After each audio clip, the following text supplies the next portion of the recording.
y a-t-il eu, selon vous, depuis des mois, un mensonge d'État? C'est évident, ça a commencé dès le début avec les masques, avec les tests, avec la chloroquine.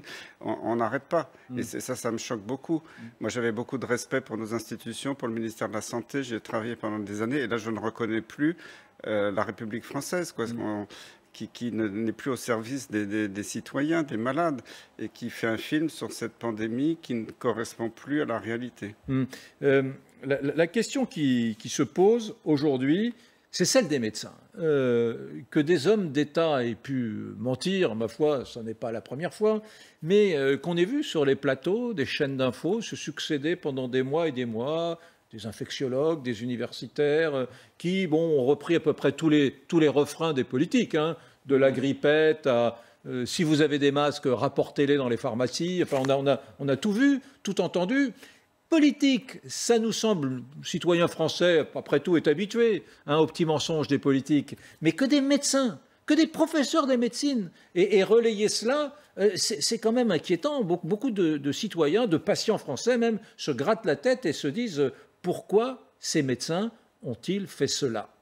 C'est curieux, je ne citerai pas de nom, mais il y a beaucoup de médecins que vous citez, quoi, vous leur donnez pas leur nom, mais qui ont changé d'avis régulièrement au fil de l'actualité. Moi, si vous regardez depuis le début, j'ai jamais changé de discours. Alors pourquoi ils disent ça? Parce que si vous regardez, c'est une petite élite qui a quand même des conflits d'intérêts majeurs avec l'industrie pharmaceutique. Je pense que c'est vraiment le cœur du problème. Alors, quand vous parlez des médecins, je peux vous dire que plus de 90% des médecins de France, surtout les généralistes, même les spécialistes dans plein de régions, me soutiennent à fond. Je reçois des centaines de mails, de témoignages tous les jours. C'est pas les médecins, c'est une petite élite qui, malheureusement, est au service de l'État. Et alors, quand vous dites que l'hydroxychloroquine, c'est contesté dans des articles bidons. Et si vous regardez maintenant toutes les publications qui sortent dans le monde, que ce soit au Bangladesh, en Italie, à New York, partout, toutes les études qui sortent maintenant sont largement en faveur de l'hydroxychloroquine, qui montre que ça diminue la mortalité. Donc, c'est vrai qu'il y a une étude qui est sortie. Alors, malheureusement, tous les médias ont relayé sans même lire vraiment le contenu scientifique, par des petits jeunes dont un interne de Bichat, qui est à l'Imperial College actuellement en thèse de sciences à Londres. Et je rappelle que l'Imperial College est financé par Bill Gates et que c'est l'Imperial College de Londres qui a dit qu'il allait y avoir 500 000 morts en Grande-Bretagne, en France. Donc, et quand on regarde ce qu'ils appellent une méta-analyse dans le jargon médical, ça veut dire une analyse de tout ce qui est publié sur le sujet. Ils ont retenu, je n'ai plus le chiffre exact en tête, mais du style 25 études, alors qu'il y en avait 800 qu'ils avaient analysées, mais ils ont écarté toutes les études qui ne les arrangeaient pas. Et notamment, ils ont écarté toutes les études où il n'y avait pas de mort. Vous continuez, vous, à administrer de l'hydroxychloroquine? Ça marche à plus de 95%. Ouais. Quand on donne l'hydroxychloroquine, azithromycine, et maintenant j'ajoute le zinc, les gens sont améliorés en moins de 48 heures. C'est magnifique. Et vous avez chez vous, dans votre service, des résultats statistiques on a publié la survie, enfin je ne sais pas comment on dit médicalement, qui sont supérieurs à ceux qu'on observe dans les hôpitaux en général? Bien sûr, on l'a publié. Alors l'étude a été longue à sortir. Il y a eu beaucoup de polémiques parce qu'on avait mis ce qu'on appelle un préprint, c'est-à-dire une version préliminaire. On s'est fait insulter de partout en disant que c'était un scandale. Maintenant, l'étude est publiée. Et on a des excellents résultats. Alors, on n'a pas traité tout le monde parce qu'il y avait des formes extrêmement bénignes qu'on n'a pas traitées, des gens qui avaient des contre-indications au traitement. On a fait des précautions sur le plan cardiaque, mais ça marche. Et maintenant, il y a des études aussi qui sortent dans le monde avec l'ivermectine, qui est un antiparasitaire qui, curieusement, marche. Et il y a des études qui sortent là-dessus. Donc, tout ça, c'est des médicaments pas chers. Et ça gêne le plan de Big Pharma qui voulait utiliser la pandémie pour nous fourguer un médicament très cher par voie intraveineuse qui ne marche pas et qui est un peu toxique, et puis pour nous fourguer le vaccin. Est-ce que cette affaire du Covid-19, dans sa dimension politique, parce qu'on voit très bien qu'il y a un propos politique derrière le propos médical, est-ce que c'est un mensonge d'État pour vous? Je ne sais pas si c'est un mensonge d'État, mais en tout cas, ça devient quand même inquiétant, c'est-à-dire qu'on laisse la santé publique derrière l'aspect financier, quoi. Et moi, c'est ça qui m'inquiète un peu dans ce que j'entends là, c'est qu'on préconise nos intérêts personnels au détriment de la santé publique. Moi, je suis sidéré d'entendre ça. Si c'est ça, c'est effectivement très grave. Ouais. Alors, j'ose espérer que c'est pas l'État qui ment, parce que je me dis non, c'est pas possible, on n'est pas en train de faire ça. Et si réellement on fait ça... Ce qui vous agace, c'est quand le professeur Perron dit que Big Pharma, c'est-à-dire les grands laboratoires pharmaceutiques, ont cloisonné les choses et n'ont pas envie que d'autres molécules, des médicaments qui coûtent pas cher, soient considérés comme ceux qui soignent la maladie, quoi. C'est ça qui vous agace. Mais c'est incroyable. C'est incroyable. Je ne dis pas qu'il a tort, même parce que quand j'en discute moi en aparté, souvent les gens en arrivent à cette conclusion-là. Mais moi je n'ose pas penser ça, mais je suis inquiet. Je me dis, mais on n'est pas en train de faire ça, on est en train de jouer quand même avec la vie des gens, mais avec la vie de nos gamins. La situation, en plus les dégâts que c'est en train d'occasionner en parallèle, hein, c'est-à-dire qu'on est en train presque de traiter nos enfants d'assassins, de vieux, hein, on leur dit surtout n'approchez pas vos grands-parents, vous allez les tuer. On leur fait subir 12 heures de masque. Moi j'ai mes enfants, ils subissent 12 heures de masque de 7 heures du matin à 19 heures le soir. Il n'y a aucun adulte dans aucun métier qui ne subit ça. 5 jours d'affilée, c'est pas vrai. Même les médecins ne subissent pas ça. Et on leur fait subir des choses et ils ne peuvent rien dire. Moi, mon fils qui est au lycée, il n'a pas accès à l'eau potable en 2020 pour des raisons sanitaires. Pendant 12 heures, on est prêt à laisser des enfants ne pas boire pendant 12 heures pour des raisons sanitaires. On est fou. Ce système, cette maladie, quoi qu'il en soit, nous rend fous. Et j'espère que c'est pas pour des raisons financières, sincèrement, parce que si c'est ça, c'est vraiment un scandale. Là, c'est vraiment un scandale.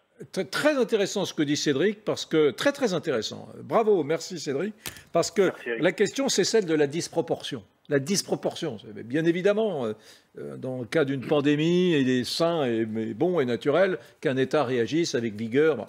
Est-ce qu'on en fait trop? Est-ce qu'on est dans une disproportion aujourd'hui? Je pense à un certain nombre de gens dans mon entourage personnel qui ne sont pratiquement pas sortis de chez eux, à part une demi-heure tous les jours, depuis maintenant 6 mois. Il y en a beaucoup de Français qui prennent à la lettre ce qu'on leur dit. Les Français pensent que les autorités sont là pour les protéger. Peut-être qu'ils vont réaliser que ce n'est pas toujours le cas. Regardez au début de l'épidémie, quand il y avait des centaines de morts, 500 morts au plus tous les jours, il n'y avait pas de masque, on nous disait c'est inutile, il n'y avait pas de tests, il n'y avait rien, on interdisait le traitement. Il y a quand même des décrets pour interdire le seul traitement qui sauvait plus de 95% des gens. L'efficacité de la chloroquine, elle est largement prouvée dans le monde entier maintenant. Moi, je suis désolé, professeur, je suis obligé de vous lire. Toute la journée, j'entends le contraire. Et oui, parce que j'ai fait juste une école de journalisme, j'ai pas fait d'études de médecine, mais toute la journée, on nous répète le contraire. C'est instrumentalisé si vous lisez. Je ne reproche pas ça aux journalistes, parce que c'est difficile pour un journaliste de faire la part des choses. Et puis, c'est des articles en anglais un peu compliqués à lire. Mais si vous regardez toutes les publications, on montre que ça marche.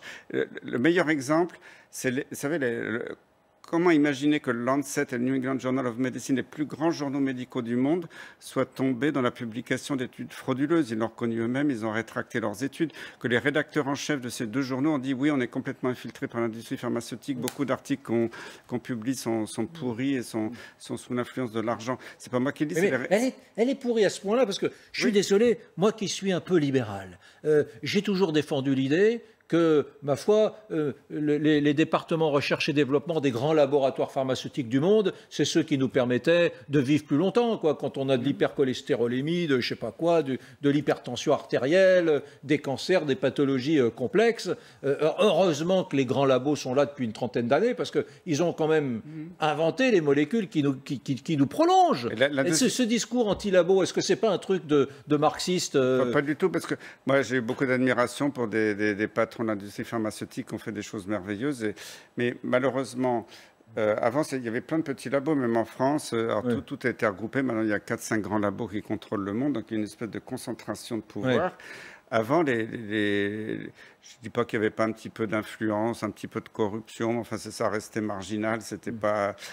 depuis 20 ans, on voit que l'industrie pharmaceutique est en train de contrôler le monde. C'est pas moi qui le dis, mais à l'ONU, quand j'étais à l'ONU pour dénoncer sur la maladie de Lyme d'autres Attention, on va vous accuser de complotisme. Moi, je suis fier d'être complotiste, parce que ce terme de complotiste, ça me fait rire maintenant, parce qu'on le sort à tout va. Ceux qui disent que je suis complotiste, c'est ceux qui n'ont pas d'argument scientifique à m'opposer. Cela dit, c'est pas parce qu'on a inventé le complotisme que les complots n'existent pas. Un complot, c'est 2 types qui s'entendent contre vous sur votre dos. Voilà. Un complot, il y aura toujours des complots.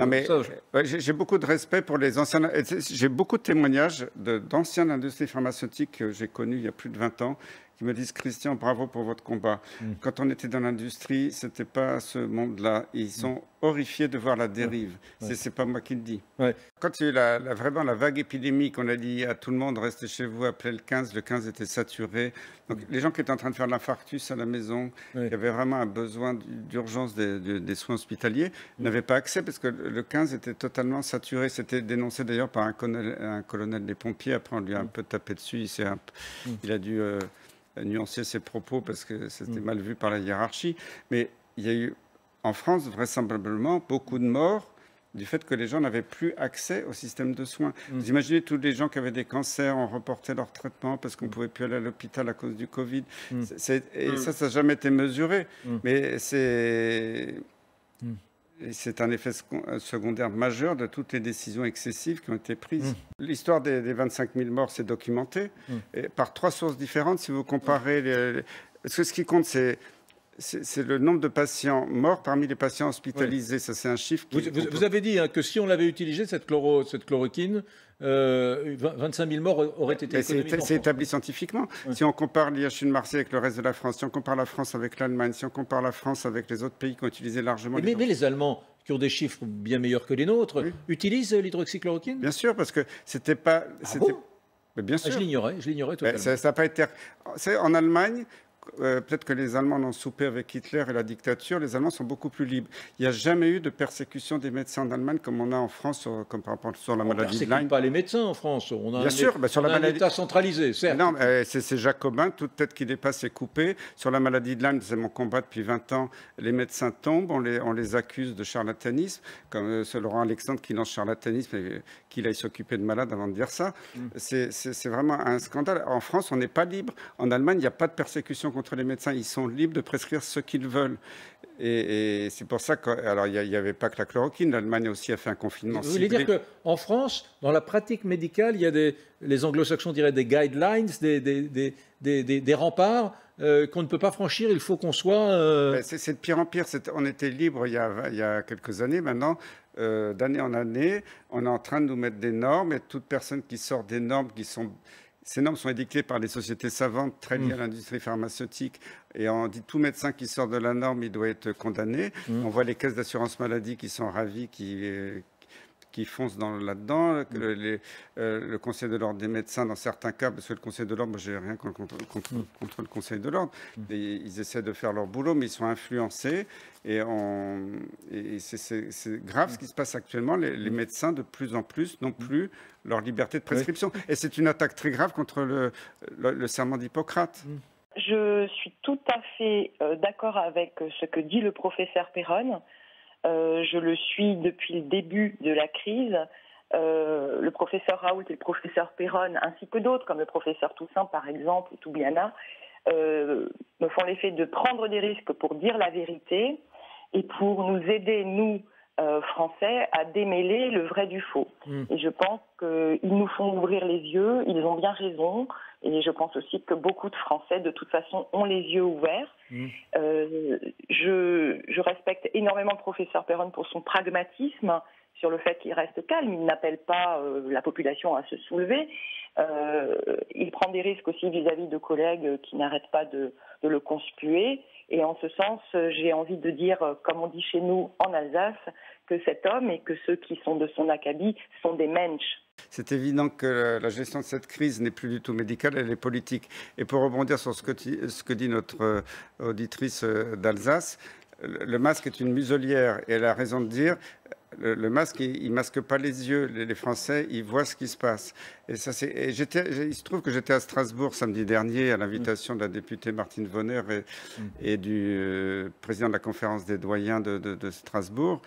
Quand il y avait eu la polémique, parce que la préfète avait fait un décret pour interdire les masques, et puis après le Conseil d'État s'en est mêlé, à Strasbourg, ces derniers jours, il y avait aucune nouvelle admission pour Covid dans les hôpitaux. Et pourtant, la préfète a repris un avis de généraliser le masque pour tout Strasbourg et tout le Bas-Rhin.